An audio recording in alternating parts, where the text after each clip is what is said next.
Rising Storm 2 Vietnam is the 2017 sequel to the first Rising Storm, being Red Orchestra 2, Red Orchestra and Red Orchestra 2, set back in World War II days. That was released in 2013. Now it's up to Vietnam, and this is a fantastic first-person shooter with realistic elements, much like the more recently released Howl Let Loose and Squad. It's not quite as hardcore as Squad, but Rising Storm 2 Vietnam is still a phenomenal first-person shooter. If you get shot and it shows you where you've been shot and you need to bandage yourself up or you will bleed out and die. Of course, for those achievement hunters, there is an achievement for killing somebody whilst you're bleeding, which I have, which is a cool callback to Predator with Ain't Got No Time to Bleed. That's a pretty cool touch, and I really did enjoy getting that one. Now, through Rising Storm 2 Vietnam, there is some single-player stuff, but there's also a plethora of multiplayer stuff, and yes, the game is incredibly active with a few thousand people a day playing it, which may not seem a lot to the people that play Call of Duty and Battlefield, but for these more under-the-radar games that, in my personal opinion, just blow the mainstream first-person shooters out of the water, like I'd rather play Squad, Howl Let Loose, Rising Storm 2, Vietnam, and Red Orchestra. I'd rather play them over Call of Duty and Battlefield, personally. And with the multiplayer modes in Vietnam, you get territories, which is, standard. Capture the territories. You've got Supremacy. You've got Skirmish, which is, you just...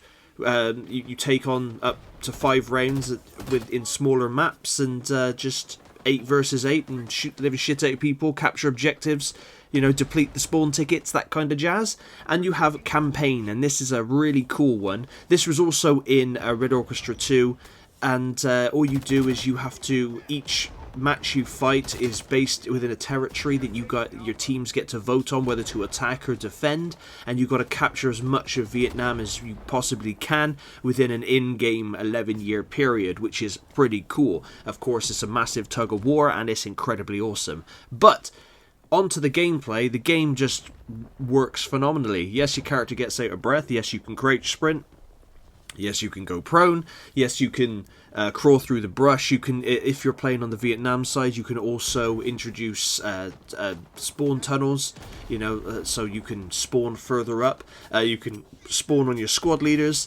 You can pick up a number of different classes. You can even pick up weapons off of the floor, so if a sniper gets shot in front of you and all you've got is just a machine gun and you want to get that range in there, you can pick up that sniper rifle and start picking people off.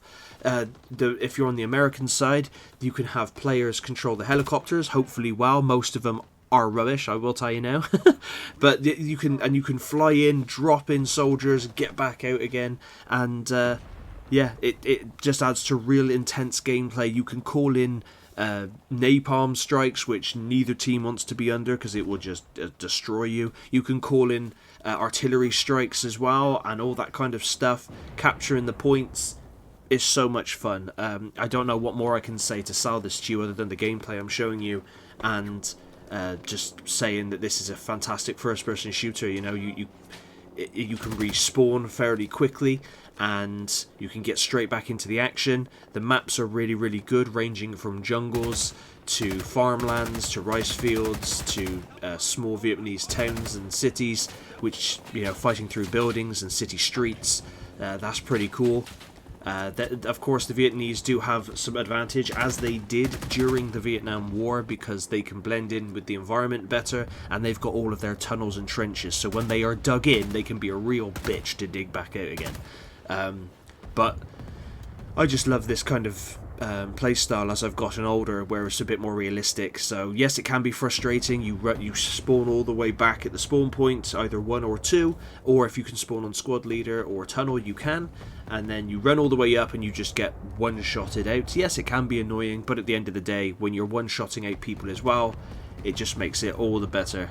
It's a lot easier to see your own team on this game. Now, I know like a lot of games, it's very easy to tell the difference between American soldiers and Vietnamese soldiers, but with this one, it more often than not puts the blue markers for your team or green for your squad over, and obviously the enemy have nothing.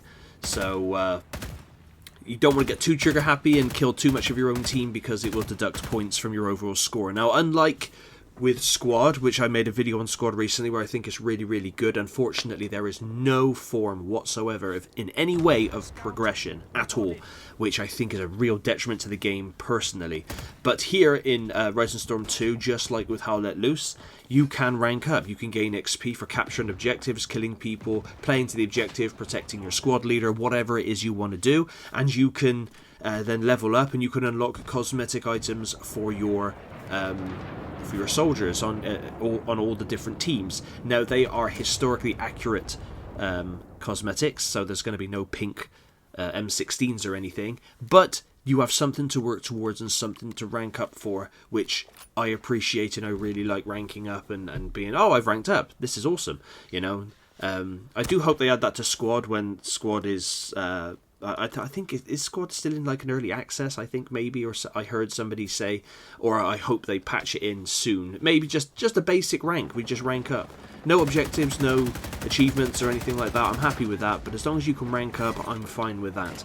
But if you're just wanting a game that is just different from the fast-paced, sweaty, hopping around corners, slide cancelling bollocks that is the modern FPS world, then you can do no better really than Rising Storm 2 Vietnam for the Vietnam scene.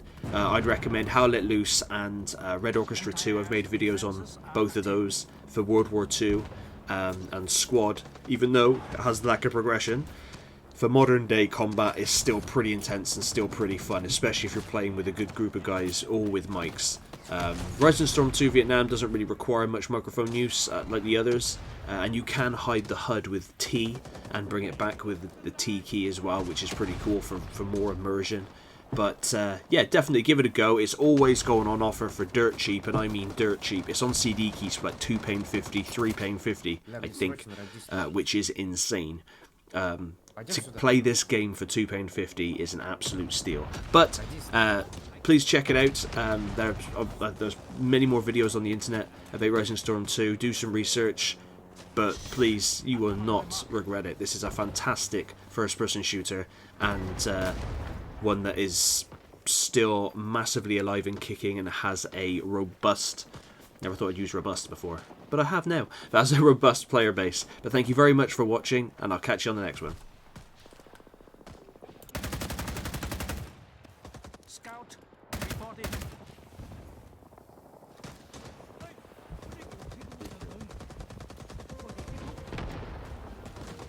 Our homes are safe.